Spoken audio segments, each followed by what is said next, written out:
Is the gig economy a potential economic disaster? Hello, I am Sherman Lee, and today I will be exploring underinvestment in skills and adverse selection in the gig economy using adaptations of the landlord-farmer model. To begin with, why should we even care about freelance work and the gig economy? Post-pandemic, gig work is booming. Even in 2015, Katz and Kruger found that US gig workers grew from 10.7% in 2005 to 15.8% in 2015. Since then, this trend has accelerated globally. Now, more than ever, we should look at discussing potential issues within the gig economy. Beginning with underinvestment in individual skills. Considering X to be a general form of input like effort or knowledge, we derive similar outcomes as in question 1e. Intuitively, the freelancer's optimal input increases with productivity as they will utilize their additional capabilities such as technical knowledge to produce the good or service. They will also always accept the proposed offer as they can always choose to set X equals to 0 after if they don't like the offer. Considering 1 minus alpha to be a proxy for wage paid, the optimal input naturally decreases in alpha as they will want to work less if they're paid less.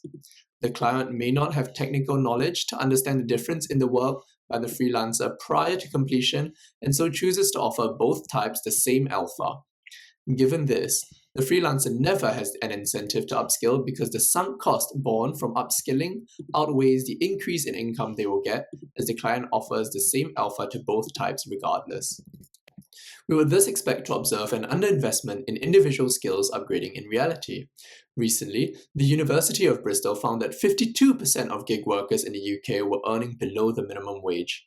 Using revealed preference, I argue that if the cost of upskilling was sufficiently low, or if the return to upskilling was sufficiently high, the majority of gig workers would have chosen to upskill themselves, and this statistic would have been much, much lower. There is a clear issue here, as clients always prefer trained freelancers, but the freelancers never want to upskill themselves. To deal with this, platforms have begun acting as regulators of the gig market, as explained in Berg's paper. The platforms screen freelancers and assess their levels of ability and match clients to freelancers, among other things. However, platforms are fundamentally profit-maximizing firms which are not really concerned about the level of training investment that the freelancers choose, so further government intervention must be implemented to ensure sufficient investment in upscaling for gig workers. To improve overall social welfare, governments can subsidize freelancers' upskilling programs, such as the Skills Future program in Singapore. As we can see in the modified game tree on the left, if the government chooses to subsidize the upskilling of freelancers, they will choose to invest in training as they reap the benefits of higher wages and thus utility without having to incur the cost of it. In fact, a subsidy will deliver a Pareto superior outcome compared to the original equilibrium, regardless of the alpha chosen by the client. Moving on, I'll now slightly modify the landlord-farmer model to illustrate adverse selection in the freelancing market.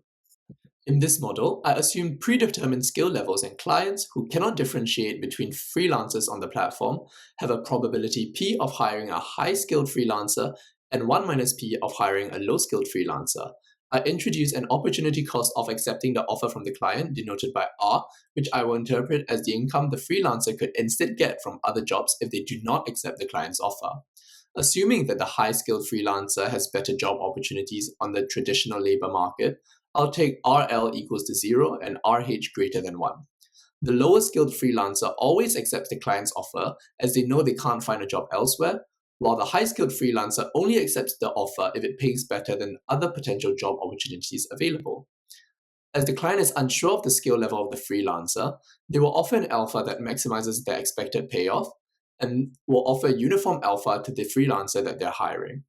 At the proposed alpha, the high-skilled freelancer rejects the offer, while the low-skilled freelancer will accept the offer. Eventually, all high-skilled freelancers will exit the market, leaving only low-skilled freelancers left in the market. More strikingly, in the model that we consider, the value of alpha offered by the client is invariant of the probability P.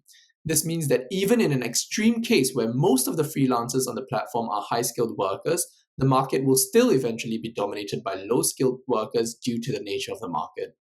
While this may not be perfectly realistic, it sufficiently illustrates the dangers of adverse selection in the freelancing market.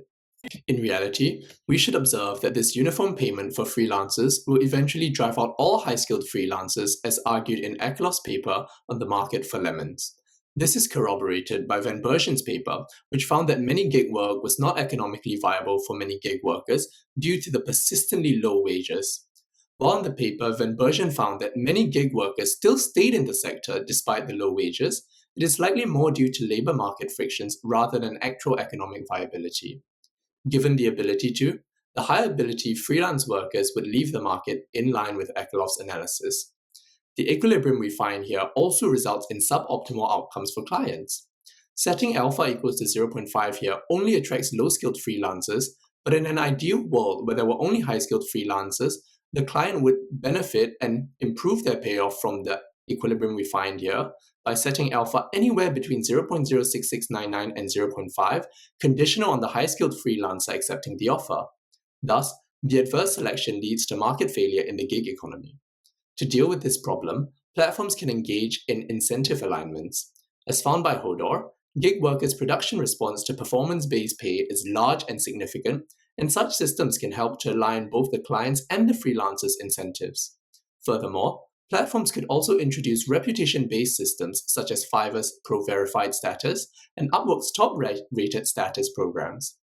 Pele argues that such systems provide more information to parties in the job market, incentivizing workers to aim to be higher skilled, as clients would actively look out for such higher skilled workers. While the models provide valuable insights into potential problems in the gig economy, we must be cognizant of the limitations they face to ensure that we do not overgeneralize our predictions. For one, the models we used are static and abstracts from time dynamics, which is important in dynamic labor markets. As discussed by Hodor, accounting for time dynamics allow us to better understand the long-term impacts of policies that we have discussed earlier, such as incentive alignments and government subsidies. Furthermore, our models assume platform neutrality by excluding a crucial intermediary in our framework, the platforms themselves. While our platform-neutral models predict phenomena such as adverse selection, platforms today follow more of a two-sided market model, as described by Rocher and Tirole, which focuses on balancing both the freelancers and the client's incentives. As such, the outcomes that are predicted in our models may not exactly be generalizable to actual freelance markets today. Next, our models are overly optimistic as we assume that freelancers are not negatively impacted by unemployment and have alternative job choices readily available in the real world. This diametrically contrasts the findings of Pakaj and Jha, who argued about the precarious life conditions of gig workers as a result of labor exploitation stemming from causes like low wages and fears of unemployment. Contrary to the model's predictions, we find that many gig workers still choose to stay in the market, but this is likely due to a lack of choice resulting from reasons discussed by Pankaj and Ajah, rather than any fundamental flaws in our models. Lastly, our models assumed a localized gig economy. We do not consider the possibility of similarly productive workers who are willing to work at varying wage rates. A paper by Ford and other researchers confirms this possibility. They found that many gig workers, especially those from developed countries, suffered from extremely low wages because of global competition, as other workers from low-wage economies in the developing world drove down wages of freelancers by accepting lower wages for the same work. This is especially problematic as globalization and technological interconnectedness are extremely real phenomena in today's world, and our models are not sufficiently complex to incorporate such considerations into our analysis. To conclude our discussion on underinvestment and adverse selection in the gig economy, we first observed that our models, adapted from the landlord-farmer model, illustrated underinvestment in skills and adverse selection which arise during bilateral negotiations between clients and freelancers, leading to market inefficiencies. The insights we gleaned from these models have broader implications on policy, as it highlights the need for government intervention, especially as the gig economy continues to grow today. Beyond efficiency, we must also account for equity considerations in possible policies due to the economic precarity that such gig workers face in today's world. However, we recognize the lack of robustness within our models, which may obscure the full economic picture of the gig economy, making it hard for us to have a comprehensive and complete understanding of the issues within the gig economy.